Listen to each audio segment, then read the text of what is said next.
The cloud.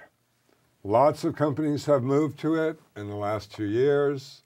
Question is, have they found themselves in a thunderhead or in heaven?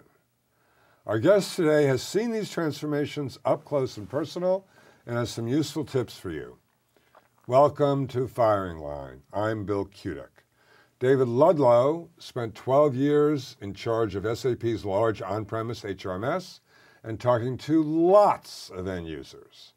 Now as Group VP of Solution Management, he's spending even more time with customers, helping them move to the cloud and manage innovation. Hello, David. Glad to have you back on the show after 2 years. Hi, Been Bill. too long. Great to be back. Thanks. I remember so well 2 years ago, you expressing your disappointment from your on-prem days when you would sit with customers, tell them about this great innovation you had for them, really make their lives better and easier. Yeah. And you'd say, and they'd say, well, what version do I need to be on? And you'd say, you need to be on the current version. Yeah. And they were 2 or 3 behind. And then in the 2 years it would take them to get on the current version, they'd be 2 or 3 years behind in the innovation you've got. Exactly. So the cloud has obviously solved some of those problems while creating some of its own. And tell me what those 2 things are. I'll do my best. Yeah, as you just said, the cloud has solved this, what we call access to innovation challenge, in that the vendor is now responsible for installing some of those new software changes, innovations that the vendor is developing. And that's a good thing because it removes IT from the equation with regard to putting new software changes into the on-premise platforms.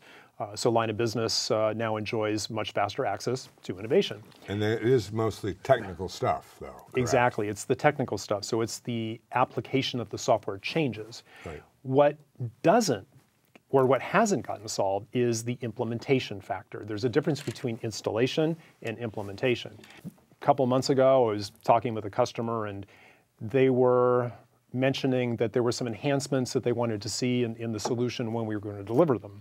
And my response was, well, some of that went 2 releases ago and some of that went 3 releases ago. So have you been keeping up with the changes? And do you realize that they're there? And the answer was, well, no, we don't keep up that well, and we haven't had the resources to do it, because when we implemented the cloud, we thought, okay, well, everything just happens. And I think what we can take from that is the implementations don't stop. The vendor is always upgrading, updating, adding new stuff. And there is some project management and ongoing tracking from the customer to understand what's going on, when you can leverage the stuff, and what does that rollout plan look like. So despite the fact that the vendors have taken this huge burden off of the user's shoulders, yes, there is an not equally large, but there's a substantial burden left with them that not as many people recognize as they should. Exactly, exactly. The difference, installation versus implementation, the vendor now does the installation, but the implementation still is on the customer. Right. Everything changes and stays the same at the same time, right? Absolutely, yes. David, you are uniquely positioned, to my mind, to talk about this statement called the power of one. Yes. Which really sort of started in 1993 when a certain company came to the US and brought that with them. Who could that be? and it was the notion that you couldn't get it done unless you had all your apps on one platform. Yeah. It just wouldn't work. And you had to do it that way. Yeah. And the idea of it is still being touted today. Having lived through all that and come out the other side still in reasonably good shape, yeah.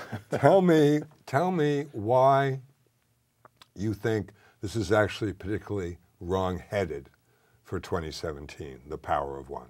One word, innovation. Innovation is around us like we've never seen before. I looked the other day in kind of a venture capitalist type website and looked at the number of startups in the HR space, and the number really kind of astounded me. It was well over 2,000, 2,400, I think.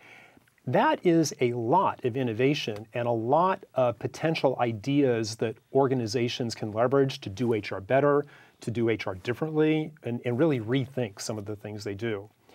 The challenge, I think, with a power of one is that as soon as you leave the boundaries of what that vendor has delivered, You're still dealing with multiple systems, you're still dealing with multiple interfaces, whatever it might be. Yet that is the future, to consume and leverage all that innovation. So think app stores, think mobile devices and that kind of thing. How often do those little red numbers come up, saying, oh, you have updates to make, that kind of thing. So I think the future in this kind of thing, I think it's really going to be much more, I would say, about an ecosystem, not necessarily this power of one kind of approach, in that we're going to be leveraging much more innovation, many more ideas from this ecosystem that is building up faster and faster around us. And I think if companies don't have an easy way to consume some of those innovations and link to them and realize that it really is more about an ecosystem, I think eventually they're just going to fall behind. Makes perfect sense. David, it's such a pleasure to be with someone who knows the past so well and knows the problems of the past and sees them with the lens of the future and the present. So thank you for coming by. We have to make sure it's not 2 years again. Absolutely. Before next time. And it really was a pleasure. Thank you. Might as well. Thank you. So don't miss next month's episode of Firing Line. Just click on the red subscribe box at the end. You'll get just one email directly from YouTube, not from me.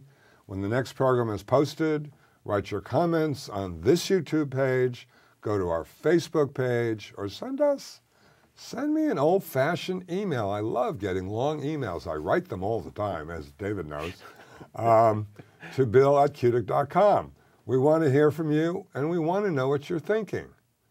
I'm Bill Kutik. Thank you for watching.